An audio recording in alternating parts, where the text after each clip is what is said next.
Hello friends, सोचिए अगर अचानक जमीन हिलने लगे और धरती के अंदर से लाल गर्म आग जैसा पिघला हुआ पत्थर बाहर निकलने लगे तो क्या होगा। ये कोई फिल्म का सीन नहीं है।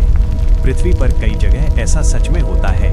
इस आग जैसे बहने वाले पिघले पत्थर को लावा कहा जाता है और ये आमतौर पर वोल्केनो यानी ज्वालामुखी से बाहर निकलता है। लेकिन अब सबसे बड़ा सवाल, पृथ्वी के अंदर से लावा बाहर क्यों निकलता है। असल में पृथ्वी के गहरे अंदर तापमान बहुत ज्यादा होता है।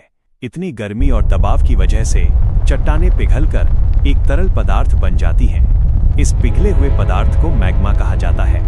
जब यही मैग्मा पृथ्वी की सतह तक पहुंच जाता है तो इसे लावा कहा जाता है। लावा कितना गर्म होता है। लावा का तापमान आमतौर पर 700 डिग्री सेल्सियस से 1200 डिग्री सेल्सियस तक हो सकता है। इतनी गर्मी में लोहे जैसी धातु भी पिघल सकती है। इसी वजह से जब लावा बहता है तो वह अपने रास्ते में आने वाली चीजों को जला सकता है। जब लावा ठंडा होता है तो क्या बनता है। जब लावा धीरे धीरे ठंडा होता है तो वो फिर से कठोर चट्टान बन जाता है। समय के साथ यही लावा नई जमीन और नए पहाड़ भी बना सकता है। दुनिया के कई द्वीप ऐसे हैं जो कभी लावा से बने थे, जैसे हवाई के द्वीप। ज्वालामुखी फटता कैसे है। जब पृथ्वी के अंदर मैग्मा और गैस का दबाव बहुत ज्यादा बढ़ जाता है तो वो ऊपर की चट्टानों को तोड़ देता है और फिर अचानक एक शक्तिशाली विस्फोट के साथ ज्वालामुखी फट सकता है।